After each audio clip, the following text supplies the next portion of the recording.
Cole Palmer ស្ដាំឬក៏ឆ្វេង Cole Palmer Goal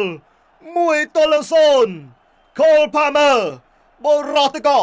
សុទ្ធបំពង់សំណាញ់ទីទៅលើ Wolverhampton ដោយបាល់កាត់សក្តិ11ម៉ែត្របាទចូលទីបានសម្រេចទៅហើយ1-0ពីតោ Q Chelsea បាទចាយពេលប្រហែលជា13នាទីទេទស្សនា Cole អូបាទ Cole Palmer សុទ្ធបត់ចកេស្អាតណាស់បងប្អូនហើយបាទសុទ្ធបត់ចកេស្អាតណាស់បាទពី Cole Palmer បាទចូលសេសាមិនអាចជួយសង្គ្រោះមិនអាចបដិសេធក្រោបបាល់នេះបានទេសុទ្ធស្អាតណាស់បងប្អូនហើយបាទបរោះទៅក៏បាទ Cole Palmer អែមហួសបាទតោ Q Chelsea ឥឡូវឱកាសជាបន្តរុញរំខាន penalty បាទ Cole Palmer បាទត្រៀមទាត់បាល់ penalty 2គ្រាប់តែម្ដងឆ្វេងឬក៏ស្នាមបាទ Cole Palmer ឬក៏ចូលសេសា Cole Palmer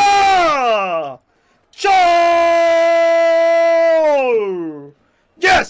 2-0 Cole Palmer អូសុទ្ធបាល់ penalty ស្អាតម្លេះលោកព្រះហើយបាទគ្មានឲ្យឱកាសចូលសេសា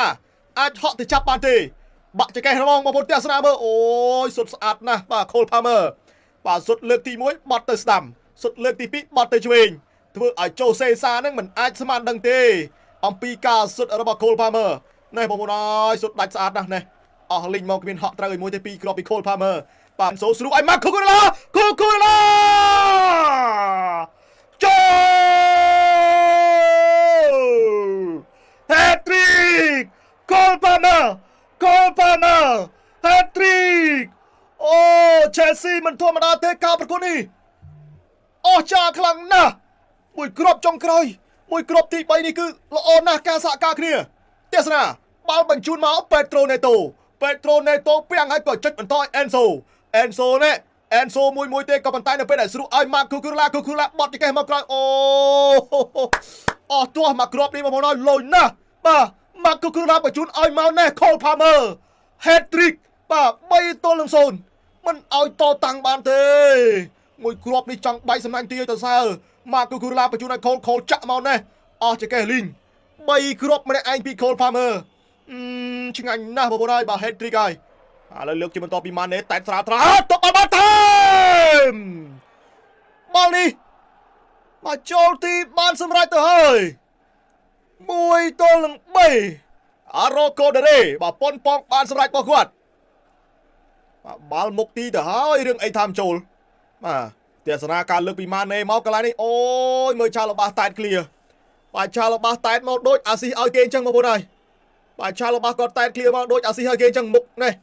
បាទការដូរ៉េបើកបានសុទ្ធផ្លុកបាទខ្ញុំឃើញ Robert Sanchez ចាប់បាល់ទាត់ចេញស្មានថាបាល់អត់ចូលតាមពិតបាល់នេះគឺចូលបាត់ហើយបាទទស្សនាមើលបាទម៉ាំងផ្លឹបមួយឆាលបាសហើយក៏ផាយពី Malo Gusto មកឲ្យប្រោយបាទមុខទីបាទចូលផ្លោះជើងបាទជួយឲ្យ Pedro 1-3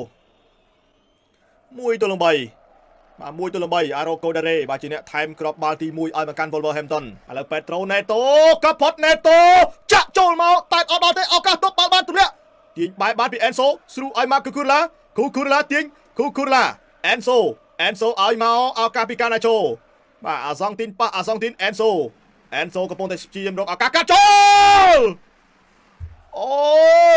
Pedro Neto អោនតែតាំងពីមុនមក Pedro Neto ចាក់អន្ទង់បាទប៉ុន្តែចាក់អត់ត្រូវក្បាលទេ Pedro Neto ស្អាតណាស់បងប្អូនបាល់នេះគាត់ដឹងមកគ្នានេះឈរចាប់ផ្លឹបមើលគេតែត Pedro Neto បាល់ចាក់ទៅស្អាតណាស់